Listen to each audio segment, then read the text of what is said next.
ನಮಸ್ಕಾರ. ಕಳೆದ 12 ದಿನಗಳಲ್ಲಿ 4ನೇ ಸಾರಿ ಅಥವಾ ಬಾರಿ ಪೆಟ್ರೋಲ್ ಡೀಸೆಲ್ ಜಾಸ್ತಿ ಆಗಿದೆ ಅಥವಾ ಸರ್ಕಾರ ಜಾಸ್ತಿ ಮಾಡಿದೆ. ನಾನು ನರೇಂದ್ರ ಮೋದಿ ಒಂದು 2 ವಾರಗಳ ಹಿಂದೆ ಡೀಸೆಲ್ ಬಳಸಬೇಡಿ, ಗೋಲ್ಡ್ ತಗೊಂಬೇಡಿ, ಪೆಟ್ರೋಲ್ ತಗೊಂಬೇಡಿ ಅಂತ ಹೇಳಿದಾಗೇನೆ ನಾನು ಹೇಳಿದೆ, ಪೆಟ್ರೋಲ್ ಡೀಸೆಲ್ ಅನ್ನ ಗಗನಕ್ಕೆ ಏರ್ಸೋಕ್ಕೋಸ್ಕರ ಚುನಾವಣೆ ಮಾಡಿದ್ಮೇಲೆ ಇವ್ರು ಮಾಡ್ತಾ ಇರುವಂತ ಕುತಂತ್ರ ಅಂತ ನಾನು ಹೇಳಿದೆ. ಹಾಗಂತ ಬರೀ ಕೇಂದ್ರ ಸರ್ಕಾರ ಅಂತ ಇದಲ್ಲ, ಕೇಂದ್ರ ಸರ್ಕಾರ ಒಂದು ರೀತಿ ಬಿಸಿನೀರು ಆಯ್ತು ಅಂತಂದ್ರೆ ರಾಜ್ಯ ಸರ್ಕಾರ ಒಂದು ರೀತಿ ಬೆಂಕಿ, ಅಥವಾ ಅದು ಬೆಂಕಿ ಆದ್ರೆ ಇವರು ಒಂದು ರೀತಿ ಬಿಸಿನೀರು. ಜನರಿಗೆ ಬಿಸಿನೀರು ಮುಟಕ್ಕಿಲ್ಲ, ಬೆಂಕಿಯ ತಾಪವನ್ನ ತಡ್ಕೊಳಕ್ ಆಗ್ತಾ ಇಲ್ಲ. ಇನ್ನೊಂದು ಕಡೆ ಏನೋ ಅಂತಂದ್ರೆ ಇಷ್ಟೆಲ್ಲ ಆದ್ರೂ ಸಮಾಜ ಸತ್ತೋಗಿದೆಯಾ, ಒಬ್ರು ಕೂಡ ಧ್ವನಿ ಮಾಡ್ತಾ ಇಲ್ವಲ್ಲ. ಇವತ್ತು ಆಕ್ಚುಲಿ ಈ ವಿಡಿಯೋನ ಮಾಡಬಾರ್ದು ಅಂತಾನೆ ಇದೆ, ಬಟ್ ಯಾರು ಧ್ವನಿ ಮಾಡಲ್ವಲ್ಲ. ಏನೋ ಸ್ಯಾಟಲೈಟ್ ಚಾನೆಲ್ಗಳು ಅದು ಇದು, ಅವ್ರ ಹೆಂಡತಿ ಓಡೋದ್ರು, ಇವ್ರ ಹೆಂಡತಿ ಓಡೋದ್ರು, ಇವ್ರ ಮಕ್ಕಳು ಸತ್ತೋದ್ರು, ಅವ್ರು ಸತ್ತೋದ್ರು, ಬರೀ ಸಮಾಜ ಸತ್ತು ಹೋಗ್ತಾ ಇದೆ. ದೇಶದಲ್ಲಿ ಏನೋ ಮಾಫಿಯಾಗಳು ಬೆಲೆ ಏರಿಸಿ ಜನರ ಜೀವನ ನೆಮ್ಮದಿಯಾಗಿದೆಯಾ? ಖಂಡಿತವಾಗಿ ಇಲ್ಲ. ನನಗನ್ಸಿದ್ದು, ಯಾಕಂದ್ರೆ ನನಗೆ ಪ್ರತಿದಿನ ಕಡಿಮೆ ಅಂದ್ರೆ 1-2-3 ಸಾವಿರ ವಾಟ್ಸಪ್ಗಳು ಬರ್ತದೆ. ಸರ್ ನನಗೆ ಆ ಸಮಸ್ಯೆ, ಈ ಸಮಸ್ಯೆ. ನಾನು ಅವ್ರಿಗೆಲ್ಲರಿಗೂ ಒಂದೇ ಮಾತಾಡೋದು, ನಾನು CM ಅಲ್ಲ, MLA ಒಂದು ಗ್ರಾಮ ಪಂಚಾಯತಿ ಮೆಂಬರು ಅಲ್ಲ. ನಾನು ಈ ಒಬ್ಬರಿಗಿಬ್ಬರು ಸಹಾಯ ಮಾಡಬಹುದು. ಪ್ರತಿದಿನ ಒಂದು 1000 ಜನ ಸಹಾಯ ಕೇಳಿದ್ರೆ ನಾನು ಹೇಳಿದೆ, ಸಿದ್ದರಾಮಯ್ಯನ ಫೋನ್ ಮಾಡಿ, ಇಲ್ಲ ಮೋದಿಗೆ ಫೋನ್ ಮಾಡಿ, ಇಲ್ಲ ನೀವು ಯಾವನ್ ಓಟ್ ಹಾಕ್ರಿ ಅಲ್ಲ ಆ ಮಾಫಿಯಾ ರಾಜಕಾರಣಿಗಳಿಗೆ ಫೋನ್ ಮಾಡಿ ಅಂತ ಹೇಳ್ತೀನಿ. ಅಲ್ರಿ ಬಾಯಿ ಬಿದ್ದೋಗಿದ್ಯಾ ಸಮಾಜಕ್ಕೆ? ಇಷ್ಟೆಲ್ಲ ಬೆಲೆ ಏರಿಕೆ ಮಾಡ್ತಾ ಇದ್ರು, ನಿಮ್ಮ ಚಡ್ಡಿಗೆ ಕತ್ರಿ ಆಗ್ತಾ ಇದಾರೆ, ನಿಮ್ಮ ಜೀವನಕ್ಕೆ ಕತ್ರಿ ಆಗ್ತಾ ಇದಾರೆ, ನಿಮ್ಮ ಭವಿಷ್ಯಕ್ಕೆ ಕತ್ರಿ ಆಗ್ತಾ ಇದಾರೆ, ಬೆಲೆ ಏರಿಸಿ. ಅಲ್ರಿ ಈ ಮಜಾ ಮಾಡೋ ರಾಜಕಾರಣಿಗಳಿಗೆ ಓಟ್ ಹಾಕಿ ಎಂಥ ದರಿದ್ರ ಪರಿಸ್ಥಿತಿ ಕರ್ನಾಟಕಕ್ಕೆ, ಈ ದೇಶಕ್ಕೆ ಬಂದಿದೆ ಅಂತಂದ್ರೆ ಖಂಡಿತ ನನ್ಗೊತ್ತಿಲ್ಲ. ನಿಜವಾಗ್ಲೂ ನೀವೆಲ್ಲ ಬದುಕಿದ್ದೀರಾ, ಕರ್ನಾಟಕದ 7 ಕೋಟಿ ಜನ ಬದುಕಿದ್ದೀರಾ, 140 ಕೋಟಿ ಭಾರತೀಯ ನಾಗರಿಕರು ಬದುಕಿದ್ದೀರಾ ನೀವೆಲ್ಲ. ಅಲ್ರೆ ಈ ರೀತಿ ಓಪನ್ ಆಗಿ ಬರೀ ಕೇಂದ್ರ ಸರ್ಕಾರ 12 ವರ್ಷದ ಆಡಳಿತ, 12 ವರ್ಷದ ಮೋದಿ ಆಡಳಿತ, ಅಲ್ರೆ ಅಧಿಕಾರ ಕೊಟ್ರೆ ದೇಶವನ್ನೇ ಇವತ್ತು ಸಾಲಕ್ಕೆ ನೂಕಿ 217 ಲಕ್ಷ ಕೋಟಿ ಸಾಲ ಮಾಡಿಟ್ಟಿದ್ದಾನೆ ಈ ಮೋದಿ ಸರ್ಕಾರ, ಈ ಬಿಜೆಪಿಯವರು. ಯಾವ ಮುಖ ಇಟ್ಕೊಂಡು ಓಟ್ ಕೇಳ್ತೀರಾ? ಯಾವ ಮುಖ ಇಟ್ಕೊಂಡು ಓಟ್ ಕೇಳ್ತೀರಾ? ಎಲ್ಲ ದೇಶದ ಆಸ್ತಿ ಎಲ್ಲ ಖಾಸಗೀಕರಣ ಆಗಿದೆ. ದೇಶದ ಆಸ್ತಿಗಳನ್ನೆಲ್ಲ ಪ್ರೈವೇಟ್ ಅವ್ರಿಗೆ, ಯಾರಿಗೂ ಅಲ್ಲ, ಅದಾನಿ ಅಥವಾ ಅಂಬಾನಿ ಇವರಿಬ್ರೆ. ದೇಶದಲ್ಲಿ ಜನ ಯಾರು ನೆಮ್ಮದಿಲೇ ಇಲ್ಲ. ಯಾವುದೇ ರಾಜ್ಯದಲ್ಲಾಗ್ಲಿ ಚುನಾವಣೆ ಮಾಡೋದು ಅಧಿಕಾರ ಹಿಡಿಯೋದು, ಚುನಾವಣೆ ಮಾಡೋದು ಅಧಿಕಾರ ಹಿಡಿಯೋದು, ಚುನಾವಣೆ ಮಾಡೋದು ಅಧಿಕಾರ ಹಿಡಿಯೋದು, ಟಾಟಾ ಹೇಳೋದು, ಸುಳ್ಳು ಭಾಷಣ ಮಾಡೋದು, ಫಾರಿನ್ ಟ್ರಿಪ್ ಹೋಗೋದು, ವಾಪಸ್ ಬಂದು ಬೆಲೆ ಏರಿಸೋದು, ನೀಟ್ ಪತ್ರಿಕೆಯಲ್ಲಿಕೆ. ಅಲ್ರೇ ವಿದ್ಯಾವಂತರು ಇವತ್ತು ಬದುಕ್ತೀರಾ ನಿಮ್ಮ ಮಕ್ಕಳನ್ನ? ಅಲ್ರೇ ಕಳೆದ 6-7 ವರ್ಷದಲ್ಲಿ 4 ಬಾರಿ ನೀಟ್ ಲೀಕ್ ಆಗಿದೆ. ನೀಟ್ ಬಾರಿ ಪ್ರತಿ ಬಾರಿ CBI ತನಿಖೆ. ನಿಮ್ಮ ಮಕ್ಕಳು ಇಂಜಿನಿಯರ್ ಆಗ್ತಾರ, ಡಾಕ್ಟರ್ ಆಗ್ತಾರ, ಕಳ್ಳರಾಗ್ತಾರ, ಮಾಫಿಯಾಗಳಾಗ್ತಾರ, ಕ್ರಿಮಿನಲ್ಗಳಾಗ್ತಾರ? ಯಾಕೆ ಅಂದ್ರೆ ವಿಧಿನೇ ಇಲ್ಲ. ಇವತ್ತು ಇವ್ರುಗಳು ಮಾಡ್ತಾ ಇರೋ ಮಾಫಿಯಾ ರಾಜಕಾರಣ, ಅದು ರಾಷ್ಟ್ರದಲ್ಲಿ ಇವ್ರು ಮಾಡ್ತಾ ಇರೋ ಮಾಫಿಯಾ ರಾಜಕಾರಣ, ರಾಜ್ಯದಲ್ಲಿ ಮಾಡ್ತಾ ಇರೋ ಮಾಫಿಯಾ ರಾಜಕಾರಣ. ಕಾಂಗ್ರೆಸ್ ಸರ್ಕಾರ ಏನ್ ಕಡಿಮೆ ಇಲ್ಲ. ಯಾರೋ ಹೇಳ್ತಾ ಇದ್ರು ಮೋದಿನ ಹಿಂದಿಕ್ಕುವ ಮೋದಿಯ ಸುಳ್ಳು ಮಾತುಗಳಿಗೆ. ಮೋದಿ ಸುಳ್ಳು ಮಾತುಗಲ್ಲ, ದಮ್ಮು ತಾಕತ್ತಿಲ್ಲ. ವಿರೋಧ ಪಕ್ಷಗಳಲ್ಲಿ ದಮ್ಮು ತಾಕತ್ತಿಲ್ಲ. ಏನ್ ಕರ್ನಾಟಕ ರಾಜ್ಯ ಸರ್ಕಾರ ಅಥವಾ ಕಾಂಗ್ರೆಸ್ ಪಕ್ಷ ಏನೋ ಕಮ್ಮಿ ಭ್ರಷ್ಟಾಚಾರ ಮಾಡ್ತಾ ಇದೆಯಾ ಕರ್ನಾಟಕದಲ್ಲಿ? ಬಿಡದಿನಲ್ಲಿ ಜನರ, ರೈತರ ಅನ್ನ ಬೆಳೆಯೋ ಜಮೀನಿಗೆ ಕನ್ನ ಇಕ್ತಾರೆ ಇವರೆಲ್ಲ ಅಂತಂದ್ರೆ, ಆನೇಕಲ್ಲಲ್ಲಿ ಯಾವನ್ಗೋ ಸ್ಟೇಡಿಯಂ ಕಟ್ಟಿ ಬೆಟ್ಟಿಂಗ್ ಮಾಫಿಯಾಗೆ ಇವ್ರುಗಳು ಒತ್ತು ಕೊಡ್ತಾರೆ. ತಿನ್ನಕಲ್ಲ, ಅನ್ನ ಇಲ್ಲಿಂದ ತಗೊಂಡ್ಬರ್ತಾರೆ. 1960-65 ದೇಶದಲ್ಲಿ ತಿನ್ನಕ್ಕೆ ಅನ್ನ ಇರ್ಲಿಲ್ಲ. ಹಸಿರು ಕ್ರಾಂತಿ ಸೃಷ್ಟಿಯಾಗಿದ್ದು 1960-65 ಈ ದೇಶದ ರೈತ, ಈ ದೇಶವನ್ನು ಆಡಳಿತ ಮಾಡ್ತಾ ಇದ್ದರು. ರೈತರ ಕಾಲಕ್ಕೆ ಬಿದ್ರು, ರೈತರು ಈ ದೇಶದ ನೆಲ ಹಾಕಿದ್ದು, ಈ ದೇಶಕ್ಕೆ ಅನ್ನ ಹಾಕಿದ್ರು ರಾಜಕಾರಣಿಗಳೆಲ್ಲ. ಈ ದೇಶಕ್ಕೆ ಅನ್ನ ಹಾಕಿದವರು ಬಿಸ್ನೆಸ್ ಮೆನ್ಗಳಲ್ಲ, ಈ ದೇಶಕ್ಕೆ ಜೀವ ಕೊಟ್ಟವರು ಈ ರೈತರು. ಆ ರೈತರ ಜಮೀನುಗಳಿಗೆ ಇವತ್ತು ಡಕಾಯಿತರುಗಳ ತರ, ರೌಡಿಗಳ ತರ ಇವತ್ತು ಬಿಡದಿನಲ್ಲಿ, ಆನೇಕಲ್ಲಲ್ಲಿ ಅಲ್ಲಿ ಹೋಗಿ ನೋಡ್ರಿ, ಇವ್ರ ಮನೆ ಹಾಳು KDBನ ತಗೊಂಬಂದು ಅಲ್ಲಿ ಹಂಪಿಯಿಂದ ಕೆಳಗಡೆ ಯಾವ್ದಪ್ಪ ಅದು ಬರೀ ಏನೋ ಓನ್ಲಿ ಬರೀ ಫ್ಯಾಕ್ಟ್ರಿ ಅನ್ನೋ ಹೆಸರಲ್ಲಿ ಪರಿಸರ ನಾಶ, ಜನಗಳಿಗೆ ವಿಷವನ್ನ ಕೊಟ್ಟು, ಅಲ್ರಿ ಬರೀ ಫ್ಯಾಕ್ಟ್ರಿಗಳನ್ನ ಹಾಕಿ ನಾಳೆ ದಿವಸ ಕಬ್ಬಣ ತಿನ್ನಕ್ಕಾಗತ್ತಾ, ಬಿಲ್ಡಿಂಗ್ ತಿನ್ನಕ್ಕಾಗತ್ತಾ, ಸಿಮೆಂಟ್ ತಿನ್ನಕ್ಕಾಗತ್ತಾ? ಬೆಂಗಳೂರನ್ನ ಬಗದು ತಿಂದಿದ್ದಾಗೋಯ್ತು. 1250 ಕೆರೆಗಳನ್ನ ಈ ಮೂರು ಪಕ್ಷದ ಮಾಫಿಯಾ ರಾಜಕಾರಣಿಗಳು, ಈ ಮೂರು ಪಕ್ಷದ ಮಾನಗೇಡಿ ರಾಜಕಾರಣಿಗಳು ಬೆಂಗಳೂರಲ್ಲಿ ತಿಂದಾಕಿದ್ದಾರೆ. 11,000 ಕೆರೆಗಳನ್ನ ರಾಜ್ಯದಲ್ಲಿ ತಿಂದಾಕಿದ್ದಾರೆ. ಇವತ್ತು ದೇವರ ಹೆಸರಲ್ಲಿ, ಜಾತಿ ಹೆಸರಲ್ಲಿ, ಧರ್ಮದ ಹೆಸರಲ್ಲಿ ಈ ದೇಶವನ್ನ, ರಾಜ್ಯವನ್ನ ಈ ಮಾಫಿಯಾ ರಾಜಕಾರಣಿಗಳು, ಅವನ್ ಸರಿ ಇಲ್ಲ ಅಂತ, ಮೋದಿ ಸರಿ ಇಲ್ಲ ಅಂತ ಕಾಂಗ್ರೆಸ್ ಅವರು ಹೇಳೋದು, ಕಾಂಗ್ರೆಸ್ ಸರಿ ಇಲ್ಲ ಅಂತ ಬಿಜೆಪಿ ಹೇಳೋದು, ಇವರಿಬ್ರು ಸರಿ ಇಲ್ಲ ಅಂತ ನಿಖಿಲ್ ಕುಮಾರಸ್ವಾಮಿ ಹೇಳೋದು. ಎಲ್ರೇ ಇವರಿಬ್ರು ಪೀಕಲಾಟದಲ್ಲಿ ಬಿಡದಿನಲ್ಲಿ ಜಮೀನ್ ಕಳ್ಕೊಂತ ಇರೋರು, ಆಮೇಲೆ ಕೃಷಿ ಜಮೀನನ್ನ ಅನ್ನ ಬೆಳಿತಾರ ಜಮೀನಿಗೆ ಕನ್ನ ಹಾಕಕ್ಕೆ ಸಿದ್ದರಾಮಯ್ಯ ಸರ್ಕಾರ, DK ಶಿವಕುಮಾರ ಸರ್ಕಾರ ಹೋಗಿದ್ಯಲ್ಲ, ಯಾವನಾದ್ರೂ ಕೇಳ್ತಾ ಇದ್ದಾನ? ಅಲ್ಲ, ಇದು ರೈತರ ಹೋರಾಟ ಆಗ್ತಾ ಇದು, ಅಥವಾ ರೈತರ ಆಸ್ತಿ, ಇವರ ಪರ್ಸನಲ್ ಹೋರಾಟ. ಒಂದು ಕಡೆ DK ಶಿವಕುಮಾರ್ ಫ್ಯಾನ್ಗಳು, ಒಂದು ಕಡೆ ನಿಖಿಲ್ ಕುಮಾರಸ್ವಾಮಿ. ನಿಖಿಲ್ ಕುಮಾರಸ್ವಾಮಿ ಅವರಿಗೆ ನಾವು ಕೇಳಬೇಕಾದ ಒಂದೇ ಒಂದು ಪ್ರಶ್ನೆ ಅಂತಂದ್ರೆ, ನಿಖಿಲ್ ಕುಮಾರಸ್ವಾಮಿ ಅವರೇ, ನಿಮ್ಮ ಈ DK ಶಿವಕುಮಾರ್ ಮೇಲೆ, ರೈತರ ಮೇಲೆ ಕಾಳಜಿ ಇದೆಯಲ್ಲ, ಇದೆಲ್ಲ ಓಕೆ. ಆ ಕೇಂದ್ರ ಸರ್ಕಾರ ಕಳೆದ 12 ದಿವಸದಲ್ಲಿ ಪೆಟ್ರೋಲ್, ಡೀಸೆಲ್, ಗ್ಯಾಸ್ ಬೆಲೆ ಏರಿಸಿದ್ಯಲ್ಲಪ್ಪ. ನಿಖಿಲ್ ಕುಮಾರಸ್ವಾಮಿ ಫ್ಯೂಚರ್ ದಳಪತಿ ಅಂತ ಇವನು JDS ಅವ್ರು ಪ್ರಮೋಟ್ ಮಾಡ್ತಾರೆ. ದಳಪತಿ ಅಂತಾನೆ ಅನ್ಕೊಂಬಿಡ, ದಳಪತಿ, ಫ್ಯೂಚರ್ ದಳಪತಿ ಆಫ್ ಕರ್ನಾಟಕ. ಯಾಕೆ ಕೇಂದ್ರ ಮೋದಿ ಸರ್ಕಾರ ಬೆಲೆ ಏರಿಸ್ತಾ ಇರೋದು? ನಿಖಿಲ್ ಕುಮಾರಸ್ವಾಮಿ ನಿಮ್ಗೆ ಕಣ್ಣು ಕಾಣಿಸ್ತಾ ಇಲ್ಲೇನ್ರಿ?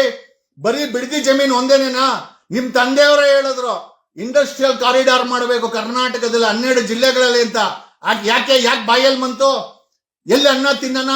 ರೈತರ ಜಮೀನನ್ನ ಬಿಜೆಪಿಯವರು ಬಿಡಲ್ಲ, ರೈತರ ಜಮೀನನ್ನ ಕಾಂಗ್ರೆಸ್ ಅವರು ಬಿಡಲ್ಲ, ಬಿಜೆಪಿಯವರು ರೈತರ ಜಮೀನು ಬಿಡಲ್ಲ, ಕಾಡುಗಳನ್ನು ಬಿಡಲ್ಲ. ಆ ನಿಕೋಬಾರ್ ಅಲ್ಲೂ ಕೂಡ ಇವಾಗ 2 ಲಕ್ಷ ಎಕರೆನೋ 2 ಲಕ್ಷ ಮರಗಳನ್ನ ಕಡ್ದು ಅಲ್ಲಿ ಅದಾನಿಗೆ ಶಿಪ್ಮೆಂಟ್ ಯಾರ್ಡ್ ಮಾಡ್ತಾರಂತ ರೀ. ಮನುಷ್ಯ ಬದುಕಲಾರದ ಪರಿಸ್ಥಿತಿಯನ್ನ ಈ ರಾಜಕಾರಣಿಗಳು ಮಾಡಿಟ್ಟಿದ್ದಾರೆ. ಮೌನವಾಗಿರೋ ಅಂತ ಸಮಾಜ ಅಲ್ಲ ರೀ. ಬೆಂಗಳೂರಲ್ಲಿ 1 ಇಂಚು ಜಮೀನು ಉಳಿದಿಲ್ಲ ಅಲ್ರಿ. ಆ ಆನೇಕಲ್ ರೈತರಿಗೆ ಬುದ್ಧಿ ಇಲ್ವಾ? ಅವ್ರಗಳಿಗೆ ಯಾರೋ 10 ಜನನ ಕರ್ಕೊಂಡ್ಬಂದು ಅಲ್ಲಿ ಆನೇಕಲ್ಲಲ್ಲಿ ಏನೋ ಹೊಡಿಕಲ್ ಸ್ಟೇಡಿಯಂ ಅಂತೆ ಅಲ್ರಿ, ತಿನ್ನಕ್ ಅನ್ನ ಇಲ್ಲ, ಬೆಲೆ ಏರಿಕೆ, ನಿರುದ್ಯೋಗ. ಇವರುಗಳು ಯಾವನೋ IPL ಮ್ಯಾಚ್ಗಳು ಮಾಡಿಕೊಂಡು ಬೆಟ್ಟಿಂಗ್ ಆಡೋರ್ಗೋಸ್ಕರ 2,500 ಎಕರೆನಲ್ಲಿ ಸ್ಟೇಡಿಯಂ ಅಂತೆ. ಸ್ಟೇಡಿಯಂ ಬೇಕಾ? ಉದ್ಯೋಗ ಬೇಕಾ? ಭ್ರಷ್ಟಾಚಾರ ಮುಕ್ತ ಆಗಬೇಕಾ? ರೈತರ ಜಮೀನು ಉಳಿಬೇಕಾ? ಅನ್ನ ಬೇಕಾ? ಅಥವಾ ಸಿಮೆಂಟ್ ಕಾಂಕ್ರೀಟ್ ತಿನ್ಬೇಕಾ? ರಾಜಕಾರಣಿಗಳನ್ನ ಕೇಳಬೇಕು. ಯಾರಿಗೂ ಹಿಡಿದಿಲ್ಲ. ಒಂದು ಕಡೆ ಕೇಂದ್ರ ಮೋದಿ ಸರ್ಕಾರ ಬೆಲೆ ಏರಿಕೆ, ಲೂಟಿ, ಪ್ರೈವೇಟೈಸೇಷನ್, ಆಮೇಲೆ ಈ ದೇಶವನ್ನ ಉಳಿಸೋರಿ ಸಾಲ 217 ಲಕ್ಷ ಕೋಟಿ.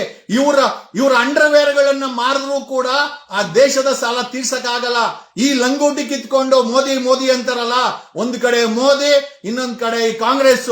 ಒಟ್ಟಿನಲ್ಲಿ ಈ ಒಂದು ದೇಶವನ್ನ ಸರ್ವನಾಶ ಮಾಡಿ ಬಿಟ್ಬಿಟ್ರು ಜನರು. ನಿಜವಾಗ್ಲು ಇವತ್ತು ಓದಕ್ಕೆ ಕರ್ನಾಟಕದಲ್ಲಿ ಎಂತ ಪರಿಸ್ಥಿತಿ ಮಾಡಿಟ್ಟಿದ್ದೀರಾ ನೀವು? ಭ್ರಷ್ಟಾಚಾರ. Congress is not an alternative for ಬಿಜೆಪಿಗೆ ಕಾಂಗ್ರೆಸ್ ಆಲ್ಟರ್ನೇಟಿವ್ ಅಲ್ಲ. I don't support Congress.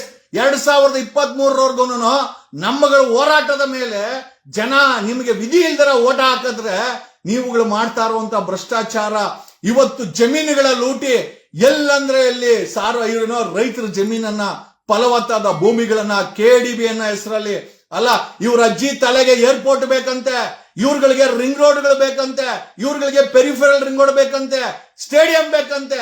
ಜನರಿಗೆ ಮಾತ್ರ ನೆಮ್ಮದಿ ಕೊಡಬೇಡಿ. ನೀವ್ ಯಾರು ಕೂಡ ಜನರುಗಳಿಗೆ ನೆಮ್ಮದಿ ಕೊಡುವಂತ ಪರಿಸ್ಥಿತಿಯಲ್ಲಿ ನೀವು ಯಾರನ್ನೂ ಇಟ್ಟಿಲ್ಲ. ಓದೋರ್ಗೆ ಶಾಲೆಗಳಿಲ್ಲ. 41,000 ಶಾಲೆಗಳು ಅಧ್ವಾನದ ಪರಿಸ್ಥಿತಿನಲ್ಲಿದೆ.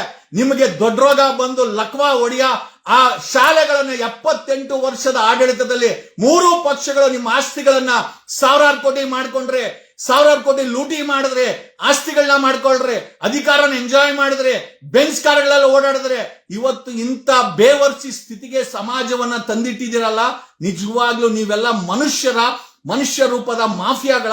ನಮಗೊತ್ತಿಲ್ಲ ಈ ಸಮಾಜ ಯಾಕೆ ಸೈಲೆಂಟ್ ಆಗಿದೆ ಅಲ್ರಿ.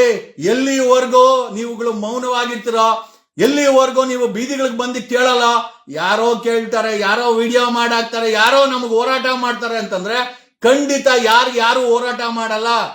ಯಾರಿಗೋಸ್ಕರ ಯಾಕೆ ಹೋರಾಟ ಮಾಡಬೇಕು? ಆಮೇಲೆ ಏನ್ ಪ್ರಯೋಜನ? ಈ ರೀತಿ ಮೂಕವಾಗಿರುವಂತ ಸಮಾಜಕ್ಕೆ ಹೋರಾಟ ಮಾಡೋದ್ ಬದಲು ಇರೋದನ್ನೆಲ್ಲ ಮಾರಾಕ್ಬಿಟ್ಟು ಯಾವ್ದಾದ್ರು UK-ನೋ ಕೆನಡಾದಲ್ಲ ಹೋಗಿ ಸೆಟ್ಲ್ ಆದ್ರೆ ನಿಜವಾಗ್ಲೂ ಒಂದು ಒಳ್ಳೆಯ ಕೆಲಸ ಅಂತ ನನಗನ್ನಿಸ್ತಾ ಇದೆ. ಐ ಪರ್ಸನಲಿ ಫೀಲ್ ಸತ್ತಿರುವ ಸಮಾಜ ಅಲ್ರೋ, ಬಾಯಲ್ಲಿ ಏನ್ರೋ ಇಟ್ಕೊಂಡಿದ್ದೀರಾ?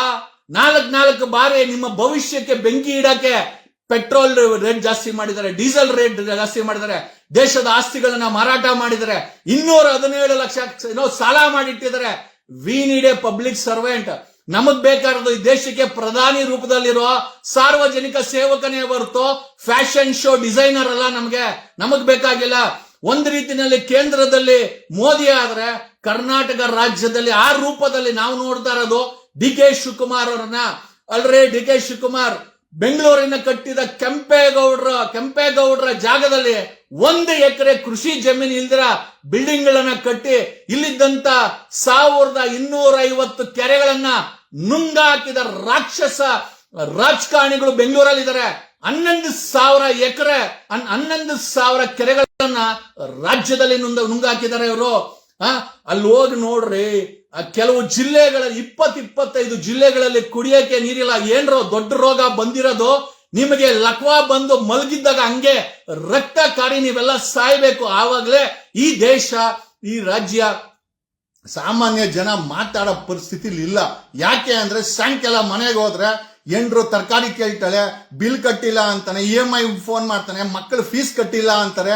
ಈ ಬೆಲೆ ಏರಿಕೆ, ಈ ಕಿತ್ತೋಗಿರೋ ಗುಂಡಿ ರಸ್ತೆ ಹೆಚ್ಚು ಕಮ್ಮಿ ಆದ್ರೆ ಡೈರೆಕ್ಟ್ ಆಗಿ ಮೇಲೆ ಕೊಲ್ಟೋಗ್ಬಿಡ್ತಾರೆ. ಯಾವ ಮಟ್ಟಕ್ಕೆ ಜೊತೆನಲ್ಲಿ ಇವತ್ತಿನ ಯುವ ಜನತೆ, ನಾನು ಎಷ್ಟೋ ಯುವ ಜನತೆನ ಕೇಳ್ತೀನಿ, ಎಷ್ಟೋ ಯುವಕರು BE ಮಾಡಿ, ಓದಿ, ಡಿಗ್ರಿ ಮಾಡಿ ಇವತ್ತು ಗಾಂಜಾ ಮಾರ್ತಾ ಇದ್ದಾರೆ, ಕ್ರೈಮ್ ಮಾಡ್ತಾ ಇದ್ದಾರೆ, ಡ್ರಗ್ಸ್ ಮಾಡ್ತಾ ಇದ್ದಾರೆ, ಡ್ರಗ್ಸ್ ಟ್ರಾಫಿಕಿಂಗ್ ಮಾಡ್ತಾ ಇದ್ದಾರೆ. ಕಾರಣ ನೀವು ಈ ದೇಶದ ರಾಜಕಾರಣಿಗಳು, ಈ ರಾಜ್ಯದ ರಾಜಕಾರಣಿಗಳು, ನೀವುಗಳು ಈ ಒಂದು ದೇಶವನ್ನ, ರಾಜ್ಯವನ್ನ ಪಕ್ಷದ ಹೆಸರಲ್ಲಿ, ರಾಜ್ಯದ ಹೆಸರಲ್ಲಿ, ರೈತರ ಹೆಸರಲ್ಲಿ, ಧರ್ಮದ ಹೆಸರಲ್ಲಿ, ಜಾತಿ ಹೆಸರಲ್ಲಿ ಮಾರಾಟ ಮಾಡಿದಿರಾ. ಈ ದೇಶವನ್ನ 3 ಬಟ್ಟೆ ಮಾಡಿದ್ರೆ, ಎಣದ ಮೇಲೆ ಹಾಕೋ 3 ಬಟ್ಟೆಗೂ ಈ ರಾಜ್ಯ ಮತ್ತೆ ದೇಶಕ್ಕೆ ಬಂದಿರೋ ಆರ್ಥಿಕ ಪರಿಸ್ಥಿತಿಗೂ ಯಾವುದೇ ರೀತಿಯ ವ್ಯತ್ಯಾಸ ಇಲ್ಲ. ಸಾಮಾನ್ಯ ಜನ ಕೇಳದ ಪರಿಸ್ಥಿತಿಗೆ ಈ ಸಮಾಜ ಬಂದಿದೆ ಅಂತಂದ್ರೆ ಯಾವನ್ ಬೇಕಾದ್ರೆ ಲೂಟಿ ಮಾಡ್ಬೋದು. ಬಿಡಲ್ಲ ನಾವು ಅಲ್ರೇ. ಅಧಿಕಾರ ಸಿಗೋವರೆಗೂ ನಮಸ್ಕಾರ ಕಾಲಕ್ಕೆ ಬೀಳೋದು. ಅಧಿಕಾರ ಸಿಕ್ಕದ ಮೇಲೆ ಆ 8,500 ಎಕರೆ ಅಲ್ರೇ. ಬೆಂಗಳೂರು ತುಂಬಾ ಬರೀ ಕಸ, ಬೆಂಗಳೂರು ತುಂಬಾ ಬರೀ ರೋಗ, ಬೆಂಗಳೂರು ತುಂಬಾ ಬರೀ ಗುಂಡಿ, ಬೆಂಗಳೂರು ತುಂಬಾ ಬರೀ ಭ್ರಷ್ಟಾಚಾರ. It is not only about a Bangalore, ಇಡೀ ಕರ್ನಾಟಕದಲ್ಲಿ ಭ್ರಷ್ಟಾಚಾರ ಇದೆ. ಲೂಟಿಕೋರರಾಗ್ತಾರ. ಇವ್ರಿಗೆ ಓಟ್ ಹಾಕೋವರೆಗೂ ರಾಜಕಾರಣಿಗಳು, ಓಟ್ ಹಾಕೋವರೆಗೂ ಸೇವಕರು, ಓಟ್ ಹಾಕದ ಮೇಲೆ ನಮ್ಮನ್ನ ಲೂಟಿ ಮಾಡೋ ಲೂಟಿಕೋರರಾಗ್ತಾರೆ. ಭ್ರಷ್ಟಾಚಾರ ಅನ್ನೋದು ಕರ್ನಾಟಕದ ಪ್ರತಿ ಇಲಾಖೆಯಲ್ಲಿ ತುಂಬಿ ತುಳುಕ್ತಾ ಇದೆ. 78 ವರ್ಷದಲ್ಲಿ 5 kg ಅಕ್ಕಿ, ಆಮೇಲೆ ಅದೇ ಕಿತ್ತೋಗಿರೋ ಶಾಲೆಗಳು, ಆಮೇಲೆ ಸೋರುವ ಶಾಲೆಗಳು, ಡಾಕ್ಟರ್ ಇಲ್ಲದಂತ ಸರ್ಕಾರಿ ಆಸ್ಪತ್ರೆಗಳು, ಗುಂಡಿ ರಸ್ತೆಗಳು, ಕಸ ತುಂಬಿರುವ ರಸ್ತೆಗಳು, ರೋಗವನ್ನು ತುಂಬಿಕೊಂಡಿರುವ ಮನೆಗಳು, ಭಯದಲ್ಲಿ ಭರವಸೆ ಇಲ್ದಿರ ಬದುಕ್ತಾ ಇರೋ ಜನಗಳು ಈ ದೇಶದಲ್ಲಿ, ರಾಜ್ಯದಲ್ಲಿ ಕಾಣುತ್ತೆ. ಖಂಡಿತವಾಗಿ ನಿಮ್ಮಂತ ಏನೋ ಬಾಯಿ ಹೊಲ್ಕೊಂಡಿರೋ ಜನ ಇದ್ದಿದ್ರೆ ಖಂಡಿತವಾಗಿ ಈ ದೇಶಕ್ಕೆ ಸ್ವತಂತ್ರ ಸಿಗ್ತಾ ಇರಲ್ಲ ಕಣಲೇ. ಎಲ್ಲೋ ರೊಚ್ಚಿಗೆದ್ದ ಜನ ಇದ್ದಿದ್ದಕ್ಕೆ ದೇಶಕ್ಕೆ ನಿಮ್ಮಂತವ್ರು ಇದ್ದಿದ್ರೆ ಖಂಡಿತವಾಗಿ ಸ್ವತಂತ್ರ ಸಿಗ್ತಾ ಇದೆ. ಯಾಕೆಂದ್ರೆ ನೀವು ಯಾರನ್ನು ನೀವು ಯಾರು ನಿಮಗೋಸ್ಕರ ಬದುಕ್ತಾ ಇಲ್ಲ.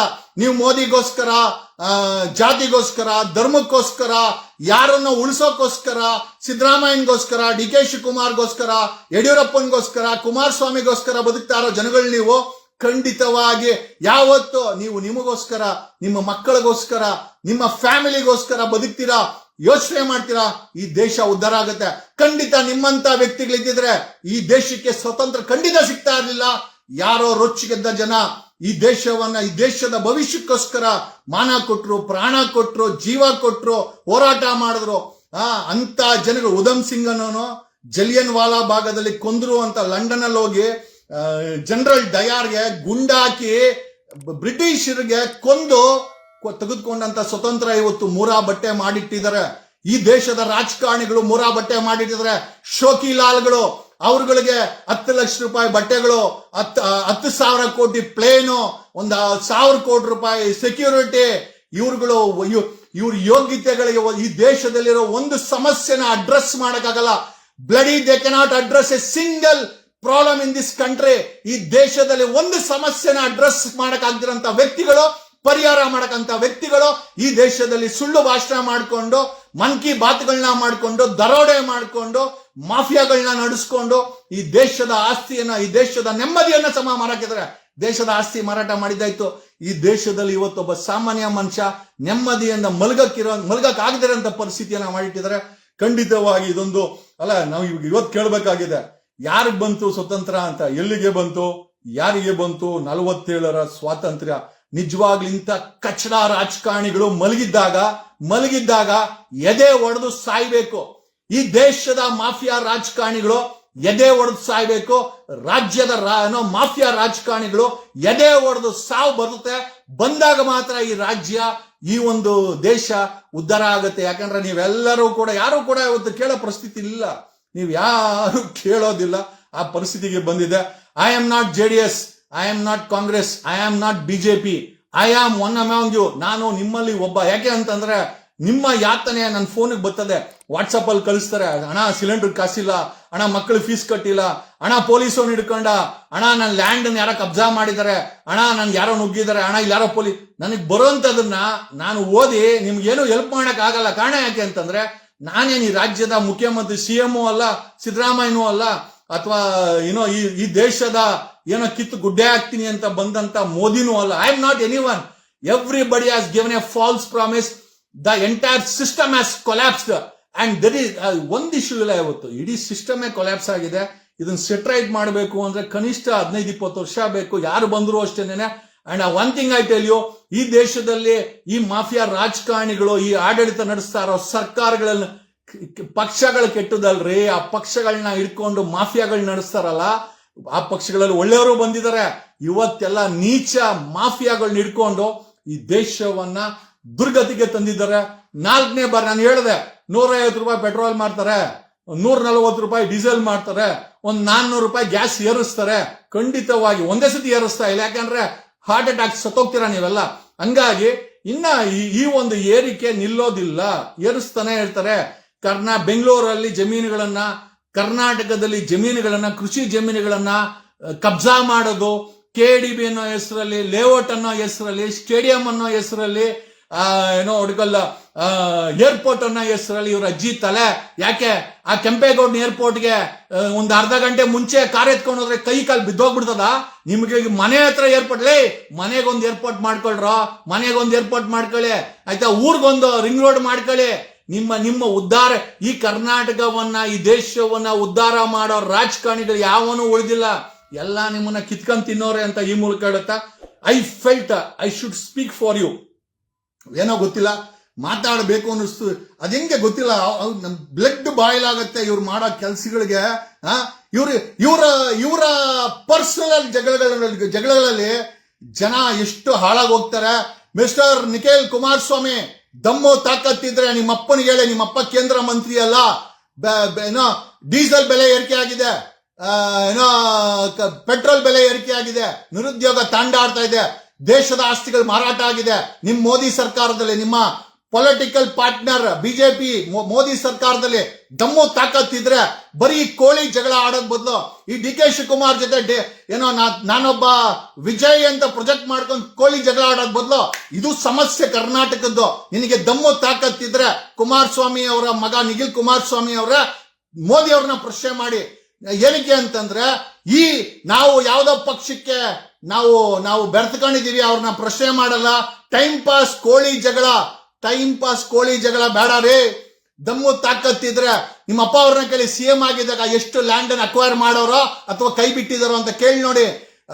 ಎಲ್ಲ ಈ ಕರ್ನಾಟಕದಲ್ಲಿ ಎಲ್ಲಾ ಪಕ್ಷಗಳು, ಬೆಂಗಳೂರಲ್ಲಿ 1250 ಕೆರೆಗಳು ಮಾಯ ಆಗಿದೆ ನಿಖಿಲ್ ಕುಮಾರಸ್ವಾಮಿ ಅವರೇ. 3 ಪಕ್ಷದ ಆಡಳಿತದಲ್ಲಿ, ಅದು JDS ಕೂಡ ಇತ್ತು. ದಯಮಾಡಿ ನಿಮ್ಮ ತಂದೆಯವರು CM ಆಗಿದ್ದಾಗ ಎಷ್ಟು ಕೆರೆಗಳು ಕಾಣೆಯಾಗಿದೆ ಕೇಳಿ ನೋಡಿ.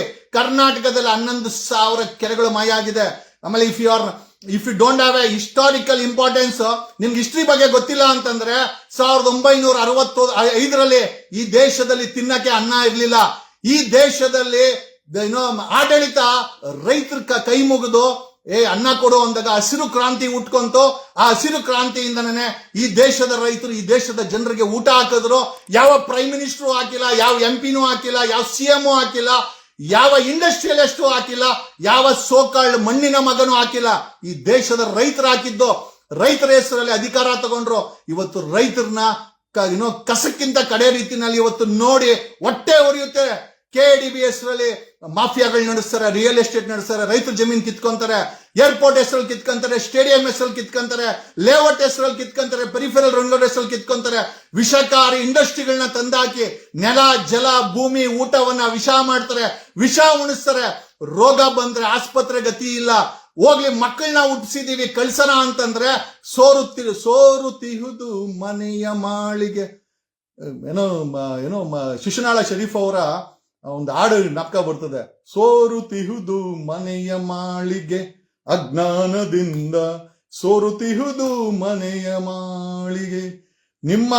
ನಿಮ್ಮ ಸ್ಮಶಾನಕ್ಕೆ ನೀವೇ ಅಗದ್ಕೊಂಡು ನೀವೇ ನಿಮ್ಮ ಹೆಣನ ಊದ್ಕೊಳೋ ಅಂತ ಪರಿಸ್ಥಿತಿಯನ್ನ ಈ ದೇಶದಲ್ಲಿ ರಾಜಕಾರಣಿಗಳು ತಂದಿದ್ದಾರೆ. ಇನ್ನು ಮುಂದೆ ನಿಮ್ಮ ಹೆಣವನ್ನ ನೀವೇ ಊದ್ಕೊಳ್ತೀರಾ. ಇವತ್ತಾದ್ರೂ ದಯವಿಟ್ಟು ಓಪನ್ ಹಾರ್ಟೆಡ್ ಆಗಿ ನಿಮಗೋಸ್ಕರ, ನಿಮ್ಮ ಮಕ್ಕಳಿಗೋಸ್ಕರ ಮಾತಾಡಿ, ಪ್ರಶ್ನೆ ಮಾಡಿ, ಯೋಚನೆ ಮಾಡಿ. ಯಾವ ಸಿದ್ದರಾಮಯ್ಯಗೋಸ್ಕರ ಬದುಕೋಗ್ಬಿಡಿ. ಸಿದ್ದರಾಮಯ್ಯ ಬದುಕ್ತಾ ಇರೋದು ಅವ್ರ ಮಗನ್ಗೋಸ್ಕರ, DK ಶಿವಕುಮಾರ್ ಬದುಕ್ತಾ ಇರೋದು CM ಆಗಕ್ಕೋಸ್ಕರ, ಅವ್ರ ಮಾಡಿರೋ ಆಸ್ತಿನ ಉಳಿಸ್ಕೊಳಗೋಸ್ಕರ. ಈ ದೇಶದಲ್ಲಿ ಮೋದಿ ಬದುಕ್ತಾ ಇರೋದು ಯಾರೋ ಬಂಡವಾಳ ಹಾಕಿದರೆ ಬಂಡವಾಳಶಾಹಿಗಳಿಗೋಸ್ಕರ ಮೋದಿ ಬದುಕ್ತಾ ಇದ್ದಾನೆ. ಎಲ್ಲಿವರೆಗೂ ನೀವು ಅನ್ಕೊಂಡಿರೋ ದೇವರು ನಿಜವಾಗ್ಲೂ ಇದ್ದಿದ್ರೆ ಖಂಡಿತವಾಗಿ ಇದನ್ನೆಲ್ಲ ಬದಲಾವಣೆ ಮಾಡ್ತಾ ಇದ್ರು. ದೇವರನ್ನೋದಿದ್ದಾರೆ, ಎಲ್ಲೋ ಮೇಲೆ ಇದ್ದಾರೆ. ಅವ್ರ ಹೆಸರಲ್ಲಿ ರಾಜಕೀಯ ಮಾಡಿಕೊಂಡು, ರಾಜಕೀಯ ಪಾರ್ಟಿಗಳು ಮಾಡಿ ಈ ದೇಶವನ್ನ, ಈ ರಾಜ್ಯವನ್ನ ಲೂಟಿ ಮಾಡಿದ್ರು. ನಮ್ಮ ಜನರನ್ನ ಬರೆ ಬೆತ್ತಲೆ ಮಾಡಿದ್ರೆ ಹೊರತು ಉದ್ಧಾರ ಮಾಡಿದ ರಾಜಕಾರಣಿಗಳು ಇಲ್ಲೇ ಇಲ್ಲ. 1990 ಏನೋ ಒಂದಷ್ಟು ಬೆಳವಣಿಗೆ ರಾಜಕೀಯ ಇತ್ತು ದೇಶದಲ್ಲಿ, ರಾಜ್ಯದಲ್ಲಿ. ಇವತ್ತೇನಿದ್ರು ಕಿತ್ತು ತಿನ್ನೋ ಅಂತ ರಾಜಕೀಯ. ರೈತರ ಜಮೀನ್ ಬಿಡಲ್ಲ, ಮನೆಗಳನ್ನ ಬಿಡಲ್ಲ, ಕಾಡನ್ ಬಿಡಲ್ಲ, ಕೆರೆನ್ ಬಿಡಲ್ಲ, ದುಡ್ಕೊಂಡ್ ತಿನ್ನೋರ್ನ ಬಿಡಲ್ಲ, ಯುವಕರನ್ನ ಬಿಡಲ್ಲ, ಯುವತಿಯರನ್ನ ಬಿಡಲ್ಲ. 700 ರೇಪ್ 2025ರಲ್ಲಿ, 4,000 ಪೋಸ್ಕೋ ಕೇಸಸ್ 2024ರಲ್ಲಿ. ಈ ರಾಜ್ಯದಲ್ಲಿ ಪೊಲೀಸರು ಬದುಕಿದಾರ, ಲಾ ಅಂಡ್ ಆರ್ಡರ್ ಬದುಕಿದ್ಯಾ, ಹೋಮ್ ಮಿನಿಸ್ಟರ್ ಬದುಕಿದಾರ? ಈ ಪ್ರಶ್ನೆಯನ್ನ. ಆಮೇಲೆ ನಿಮ್ಮ ಮಕ್ಕಳು ಹೊರಗಡೆ ಹೋದ್ರೆ ನಿಜವಾಗ್ಲೂ ಸುರಕ್ಷಿತರ? ಇವರು ಬೆಳಗ್ಗೆ ಎದ್ರೆ ಭಾಷಣ, ಬೆಳಗ್ಗೆ ಎದ್ರೆ ಆ ಸ್ಟೇಡಿಯಂ, ಬೆಳಗ್ಗೆ ಎದ್ರೆ ಲೇಔಟ್, ಅಲ್ಲಿ ಕಬ್ಜಾ ಮಾಡು, ಇಲ್ಲಿ ಕಬ್ಜಾ ಮಾಡು, ರೈತರ ಜಮೀನ ಕಬ್ಜಾ ಮಾಡಿ ಬದುಕಕ್ಕೆ ರಾಜಕಾರಣಿಗಳು ಇವತ್ತಿದ್ದಾರೆ. ದಯಮಾಡಿ ಎಚ್ಚರಿಕೆ ವಹಿಸಿ. ಈ ದೇಶ ಉಳಿಬೇಕು ಅಂತಂದ್ರೆ ಧ್ವನಿ ಮಾಡಿ. ಇಷ್ಟರ ಮಟ್ಟಿಗೆ ಸಾಯುವಂತ ಪರಿಸ್ಥಿತಿ ಏನೂ ಬಂದಿಲ್ಲ. ಧ್ವನಿ ಮಾಡಿದ್ರೆ ನಿಮ್ಮನ್ನ ಯಾರು ತಗೊಂಡೋಗಿ ಜೈಲ್ಗೆ ಹಾಕಲ್ಲ. ಏನೋ ಅಕಸ್ಮಾತ್ರ ಎಲ್ಲೋ ಒಂದು ಕಡೆ ಆ ಧ್ವನಿಗೆ ಶಕ್ತಿ ತುಂಬಿ ಈ ದೇಶದಲ್ಲಿ ಬದಲಾವಣೆ ಆಗ್ಬೋದು. ಒಂದು ಬದಲಾವಣೆ ರಾಜಕೀಯ ಖಂಡಿತ ಬೇಕಾಗಿದೆ. ಕಾಂಗ್ರೆಸ್, JDS, BJP 3 ಕೂಡ ಪರ್ಯಾಯ ಅಲ್ಲ. ನಾನು ಹೇಳ್ತಾ ಇದ್ದೀನಿ, ಈ 3 ಕೂಡ ನಿಮ್ಮನ್ನ ಕಿತ್ಕೊಂಡ್ ತಿನ್ನೋರು.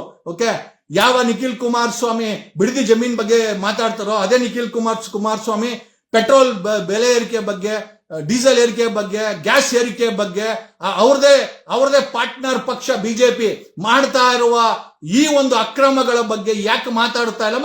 ಮಾತಾಡ್ಲಿ. Even I don't mind. DK ಶಿವಕುಮಾರ್ಗೆ ಕೇಳಿದ್ರೆ, DK ಶಿವಕುಮಾರ್ ನಿಖಿಲ್ ಕುಮಾರಸ್ವಾಮಿಗೆ ಕೇಳಿದ್ರೆ ನಿಮ್ personal, we don't interfere in that. ಅದಕ್ಕೂ ನಮಗೆ ಸಂಬಂಧ ಇಲ್ಲ. ಸಾರ್ವಜನಿಕ ಹಿತಾಸಕ್ತಿಲಿ ಕೇಳುವಂತ ತಮ್ಮಗಳು ತಾವು ಈ ದೇಶದಲ್ಲಿ ಆಗ್ತಾ ಇರುವಂತ ಅನಾಹುತಗಳನ್ನ ಸೋಕಾಲ್ಡ್ JDS ಅವರು ಪ್ರೊಜೆಕ್ಟ್ ಮಾಡ್ತಾರೆ. Nikhil Kumaraswamy is like a Vijay Dalapathi. Yes, ಕರ್ನಾಟಕದ ಫ್ಯೂಚರ್ ದಳಪತಿ ಅಂತ ಪ್ರೋಗ್ರೆಸ್ ಮಾಡ್ಕೊಳೋ ಅಂತ Nikhil Kumaraswamy. Why can't you question Modi?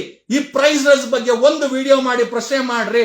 ಆಮೇಲೆ ನಿಜವಾಗ್ಲೂ ನಿಮ್ಮನ್ನ ಲೀಡರ್ ಅಂತ ಒಪ್ಕೊಂತೀರಿ, ಇಲ್ಲ ಅಂದ್ರೆ ಸುಮ್ಮನೆ ಕಾಟಾಚಾರಕ್ಕೆ ದಿಕ್ತಪ್ಸೋ ಅಂತ ಕೆಲಸಗಳನ್ನ ಮಾಡಕ್ ಹೋಗ್ಬೇಡಿ. ಜನರು ಆಲ್ರೆಡಿ ಸಿಕ್ಕಾಪಡೆ ದಿಕ್ತಪ್ಪ ಹೋಗ್ಬಿಟ್ಟಿದ್ದಾರೆ. ನಿಖಿಲ್ ಕುಮಾರಸ್ವಾಮಿ ಅವರೇ, ನಿಮ್ಮ ಕಿತ್ತೋಗಿರೋ ರಾಜಕೀಯಕ್ಕೆ ಜನರನ್ನ ಬಳಸ್ಕೊಳಕ್ ಹೋಗ್ಬೇಡಿ.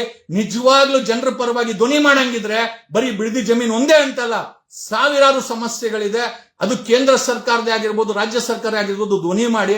ಇಲ್ಲ ಸುಮ್ಮನೆ ನಿಮ್ಮ ತೀಟೆಗಳನ್ನ ತೀರ್ಸ್ಕೊಳಕ್ಕೆ, ಕಾಟಾಚಾರಕ್ಕೆ ರಾಜಕೀಯ ಮಾಡೋದು, ಧ್ವನಿ ಮಾಡೋದು ನನ್ನ ಮಟ್ಟಿಗೆ ನನಗೆ ಹೇಳ ಅಭ್ಯಾಸ. ನೀವು ಕುಮಾರಸ್ವಾಮಿ ಮಗನೇ ಅನ್ಕೊಂಡೇನೆ ಹೇಳ್ತಾ ಇದ್ದೀನಿ, ನಿಜವಾಗ್ಲೂ ಹೇಳ್ತೀನಿ. We need clean politics in Karnataka. ಕರ್ನಾಟಕದಲ್ಲಾಗಿರ್ಬೋದು, ದೇಶದಲ್ಲಾಗಿರ್ಬೋದು ಒಂದು ಒಳ್ಳೆಯ ಪರ್ಯಾಯ ರಾಜಕೀಯ ವ್ಯವಸ್ಥೆ ಬೇಕಾಗಿದೆ. We demand the resignation of Modi. ಈ ದೇಶದ ಪ್ರಧಾನಿ ನಿಜವಾಗ್ಲೂ ಆತನಿಗೆ ಏನಾದ್ರೂ ಅನ್ನೋದು ಇದ್ರೆ ಖಂಡಿತವಾಗಿ ರಾಜೀನಾಮೆ ಕೊಡ್ಬೇಕು. ಸೇಮ್ ವಿತ್ ರಾಜ್ಯ ಸರ್ಕಾರದಲ್ಲೂ ಕೂಡ ಬರೀ ಭ್ರಷ್ಟಾಚಾರ, ರಿಯಲ್ ಎಸ್ಟೇಟ್ ಮಾಫಿಯಾ, ಜಮೀನುಗಳನ್ನ ಕದಿಯೋದು, ಗುಂಡಿ ರಸ್ತೆಗಳು, ಮಾಫಿಯಾಗಳ ಕೈಯಲ್ಲಿ ರಾಜ್ಯ ಇದೆ ಅಂತ ಹೇಳ್ತಾ ಈ ಎಲ್ಲವನ್ನ ಮಾತಾಡ್ತಾ I felt I should speak for you, whether it is right or wrong. ನಾನು ಯಾರ ಪರವಾಗೋ ಇಲ್ಲಿ ಮಾತಾಡ್ತಾ ಇಲ್ಲ. I am only speaking on behalf of you, only for you. Thank you.